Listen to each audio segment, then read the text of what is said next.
नमस्कार दोस्तों, story audio book Mumbai channel में आपका स्वागत है। अगर आपको यह कहानी पसंद आती है तो चैनल को सब्सक्राइब करें। तो चलिए शुरू करते हैं।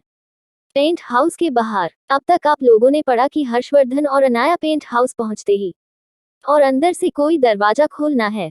सामने खड़े इंसान को देखकर हर्षवर्धन चौंक जाता है। अनाया उसकी हैरान नजरों को इग्नोर करते हुए उसका हाथ पकड़कर अंदर गई।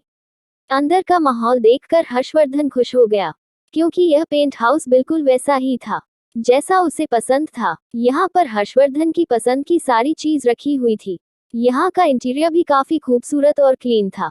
हर्षवर्धन तो बस एकटक उस जगह को देख रहा था। तभी उनके सामने 3 लोग आकर खड़े होते हैं। हर्षवर्धन आश्चर्य से उन लोगों को देखता है। उसे नहीं लगा था कि अनाया अपने लिए कोई सर्वेंट भी रखेगी। और सबसे ज्यादा तो उसके सामने खड़े 3 लोग किसी कार्टून की तरह दिख रहे थे, क्योंकि उनमें से एक इंसान काफी हाइट में छोटा था, तो दूसरे 2 वैसे तो नॉर्मल थे, लेकिन उनके कपड़े सच में किसी कार्टून से इंस्पायर थे। वह सर्वेंट तो किसी भी एंगल से नहीं लग रहे थे। अनाया सोफे पर बैठते हुए बोली, नोबिता, हम लोगों के लिए कुछ पीने को लेकर आओ। वही उसका नाम सुनकर हर्षवर्धन अपनी बीवी को घूरता है। तभी हर्षवर्धन को चौंकाने के लिए उसके कान में एक रोबोटिक आवाज पड़ी, जी मास्टर, अभी लाता हूँ। वही उस आवाज को सुनकर हर्षवर्धन चौंक गया। वह कंफ्यूज नजरों से उन लोगों को देखता है और खोए हुए ही पूछता है, बीवी, यह सब कुछ क्या है? और यह लोग कौन है? और उनकी आवाज? इतना बोलकर वह खामोश हो गया, क्योंकि हर्षवर्धन वैसे तो जानता था कि उसकी बीवी टेक्नोलॉजी में बहुत आगे है। यहाँ तक कि शायद इस दुनिया में टेक्नोलॉजी इतनी आगे नहीं बढ़ी जितनी टेक्नोलॉजी उसकी बीवी के पास है। लेकिन उसे यकीन नहीं हो रहा था जो अभी अभी उसने सुना। अपने हब्बी का चेहरा देखते हुए अनाया मुस्कुराकर बोली, तुमने बिल्कुल सही समझा। यह लोग इंसान नहीं है, रोबोट है। इनसे मिलो। वह एक आदमी की ओर इशारा करके बोली, यह लंबा है, उसका नाम नोबिता है। उसके पास जो गल है उसका नाम सुजुका है, और यह छोटा, उसका नाम डोरेमोन है। यह सुनकर हर्षवर्धन कंफ्यूजन में उसे देखते हुए बोला, इसके नाम इतनी अजीब क्यों है? तो अनाया मुस्कुराकर बोली, शायद तुमने कार्टून्स नहीं देखे। यह कार्टून के नाम है। यह मेरी मॉम ने मेरे लिए छोड़े थे, और उनके नाम भी उन्हीं ने रखे थे, क्योंकि मुझे बचपन में यह कार्टून बहुत पसंद था। वही उसकी बात कहते कहते उसकी आंखें नम हो गई थी। उसे अपनी मॉम की याद आने लगी थी, और उनका प्यार याद आने लगा था। हर्षवर्धन भी यह बात समझ गया। वह उसे अपनी बाहों में कसते हुए बोला, सच में आंटी तुम्हें बहुत ज्यादा प्यार करती थी। फिर एक नजर उन रोबोट की वह देखता है। उसे तो सच में कभी कभार लगता था कि अनाया और उसकी मॉम सच में एलियन है, क्योंकि उनके पास की टेक्नोलॉजी इस दुनिया की थी ही नहीं। क्योंकि एक पल के लिए तो उसे भी नहीं लगा था कि उसके सामने खड़े लोग रोबोट किसी इंसान ने ही बनाया है। तभी अनाया उन्हें देखकर बोली, तुम्हें जो भी कमांड देना है तुम दे सकते हो। यह इस घर का ख्याल रखते हैं, और कह सकते हैं मेरा भी। फिर वह वहां खड़ी हुई सुजुका की ओर देखकर बोली, क्या सामान आ गया? तो सुजुका फीमेल रोबोटिक आवाज में बोली, मास्टर, जैसा आपने कहा था।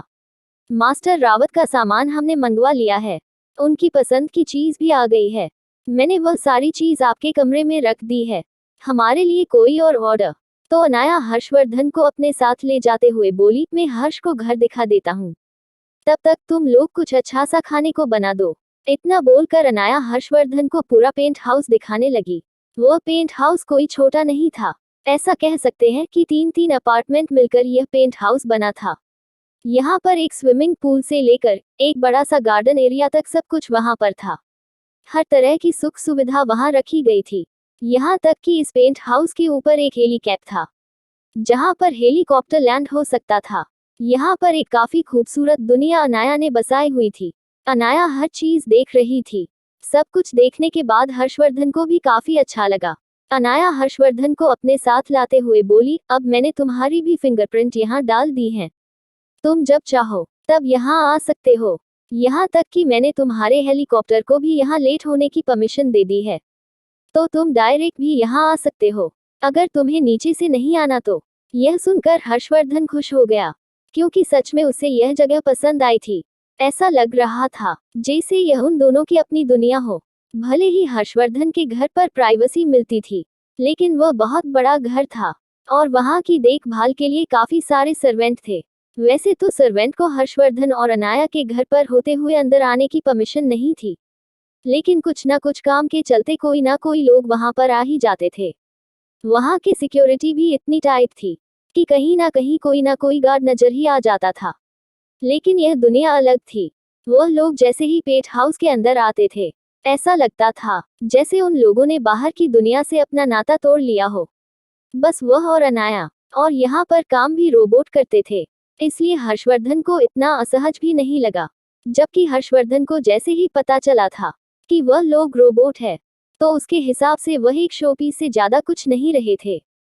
हर्षवर्धन अपनी छोटी सी बीवी को बाहों में करते हुए बोला, बीवी काफी अच्छी दुनिया बनाई है तुमने, मुझे यह पसंद आई। वही उसकी बात सुनकर अनाया मुस्कुराते हुए बोली, यह दुनिया मॉम ने बनाई थी मेरे लिए, और यहाँ पर वह सारी चीज हैं जो मुझे पसंद है। यह सुनकर हर्षवर्धन हंसते हुए बोला, सच में यह काफी खूबसूरत है।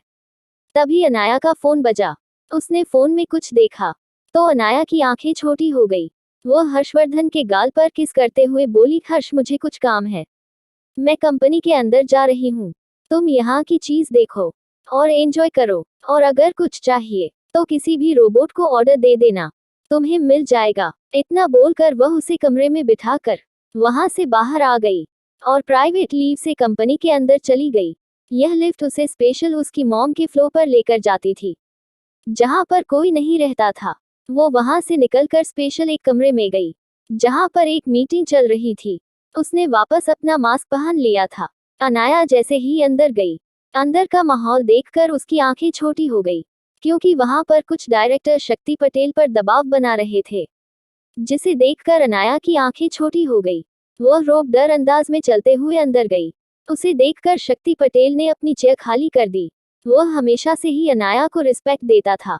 अनाया जाकर उसकी चेयर पर बैठ गई और अपनी एक पैर पर पैर चढ़ाते हुए डरावनी आवाज में बोली, लगता है आप लोगों का मन इस कंपनी से उठ चुका है, इसीलिए आप लोग ऐसी हरकतें कर रहे हैं।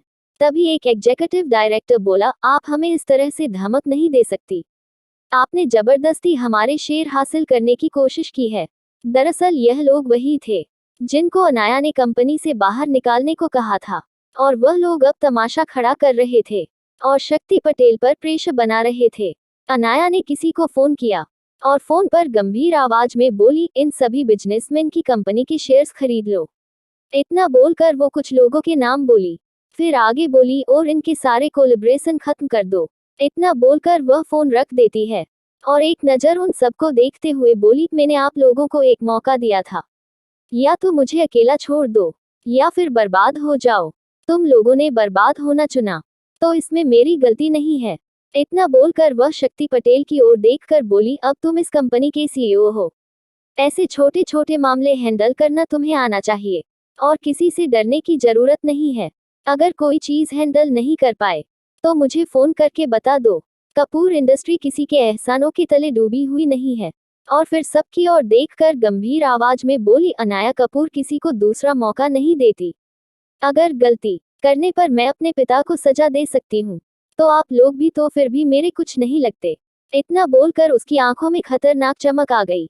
मास्क की वजह से उसके एक्सप्रेशन किसी ने नहीं देखे, लेकिन हर कोई अब उसके आसपास के ओरा से डरने लगा था। क्या अनाया उन लोगों को कौन सा सिखाएगी, और क्या आगे चलकर कौन सा दुश्मन उनका इंतजार कर रहा है, और कैसे होगी अनाया की दुश्मनों का सामना। अगर आपको अगला एपिसोड चाहिए तो लाइक करें, कमेंट करें और चैनल को सब्सक्राइब करें।